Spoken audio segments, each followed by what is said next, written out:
Russia-United States trade is up 20%, I think was a message to the rest of the world, particularly to the Europeans, that see, He's while added, you are... fuel to the fire, because if you see all this while, that has been the largest debate, the relation between President Putin and President Trump. And today, they have cemented that it is to the benefit of President Putin and against President Trump. So pending a ceasefire, Niranjan, pending a ceasefire, was it essentially a dialogue or a summit just between Vladimir and Donald? Okay, so this was is... it just a meeting breaking news now between Vladimir and Donald, no, and I don't know. between President Putin and President Trump, because ceasefire has not happened? Is this a spin? Is this a spin? I don't know whether this is a spin. Now, the only option left for Donald Trump is to get his Nobel Peace Prize, slap massive tariffs on Norway, and make sure that they are 100, 200, 300%, and they keep rising till the time that the Nobel Committee gives the Peace Prize. No one would be surprised here. But there's also another twist coming in. There are some reports suggesting that the joint Trump-Putin lunch has been cancelled. So there was a follow-up second meeting. That was the expanded meeting that was supposed to take place. It turns out that has been cut. In fact, there are reports now coming in, Niranjan and Abhishek, that perhaps President Trump is going to do a sit-down interview with one of the networks in United States of America. That can still happen on board Air Force. He's done one with Fox. He did one. Yeah, he did one with Fox. It's going to be with Fox. I don't know whether he'll give the first interview to CNN. No, it's Fox. It's Fox. It's Fox. But there is already so I think while coming, he gave it to Brit Baer, and while going back, he might give it to Hannity. We don't know. It is with Hannity. It's with Hannity. But he realizes, if you see what he thought would have actually made him as the grandstanding leader here, brokering a deal and being able to bring the truce between both sides, that has fallen flat completely. And that is the reason why domestically also for President Trump, it's going to be extremely, extremely difficult to convince what's really happening on the ground. Something has really turned around right now. Can I ask you a question, Abhishek? Because if there is, of course, if this is the takeaway, that there is no deal, and Trump has scrapped the joint lunch with Putin heading back to White House, which means there is no deal. From the India perspective, right, we were looking at this closely because of what Trump has done, slap tariffs on us vis-a-vis our trade with Russia. Now, that hypocrisy has fallen through in Alaska because Putin himself has admitted that the bilateral trade is up 20%. Now, if there is no deal, which Trump said, if there is no deal with Russia, he's going to slap more sanctions, perhaps more secondary tariffs. What happens now? Well, you see, Trump has painted himself into a corner. The Europeans, they, of course, talked themselves out of the dialogue. But in the present circumstance, with Putin obviously succeeding in stalling any movement on ceasefire till his basic conditions are met. Now, Trump can, of course, get away by saying that these conditions have to be met by Ukraine. These conditions have to be met by the Europeans. And so perhaps he would have a dialogue. Ultimately, what we are seeing is that while there has been some movement, some breaking of ice, and the positive takeaway is that, and to the credit of Trump, let's not be blindsided by the fact that he has been very unfair and dishonest in his relationship with India.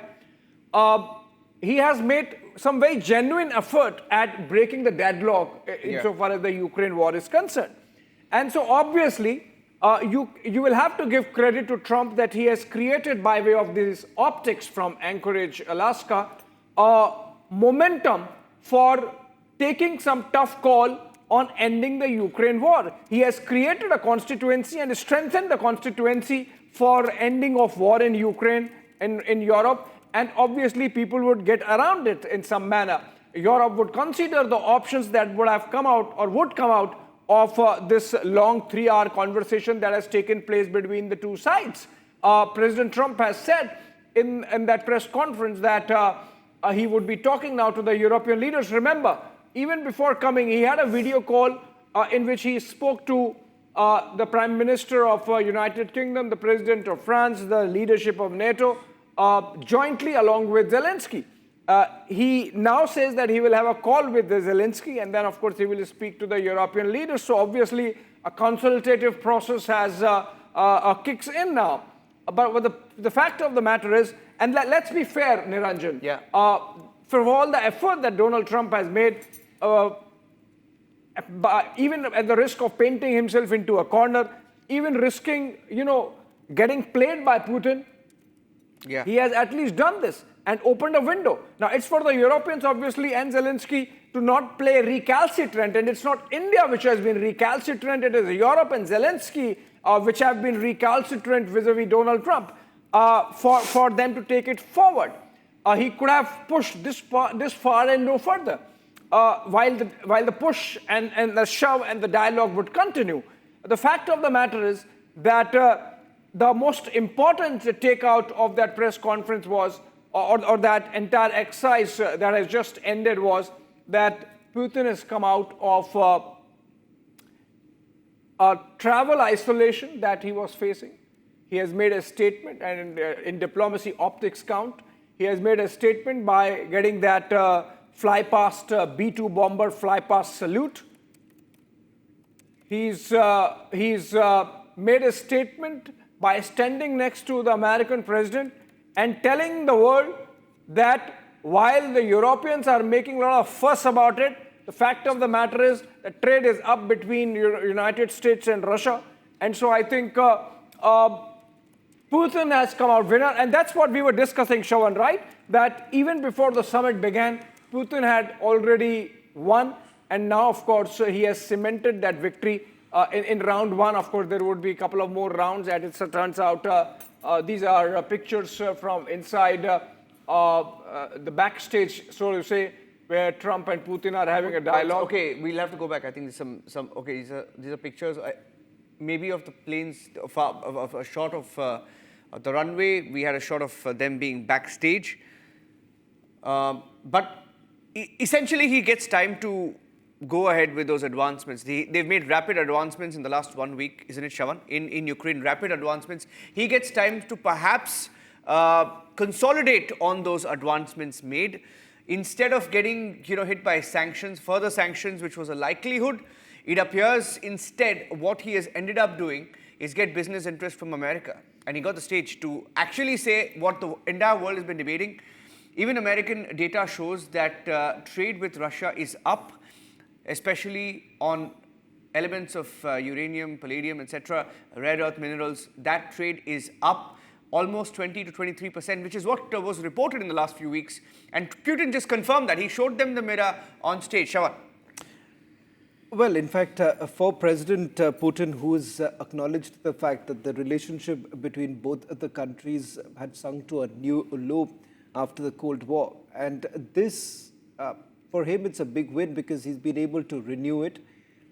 The immediate impact of it is that the business ties would essentially mean that there is more deals that they could sign together. The fact that this would allow Russia to expand its business would allow them to also have more trade, which is evident from the numbers itself. For the Ukrainians, it's going to be extremely tough because what I am essentially witnessing right now from the Ukrainian side is this, that they believe that it's going to be an unabated war right now. For President Putin, he has essentially got emboldened at this point in time. So there is no way that President Putin is going to take a step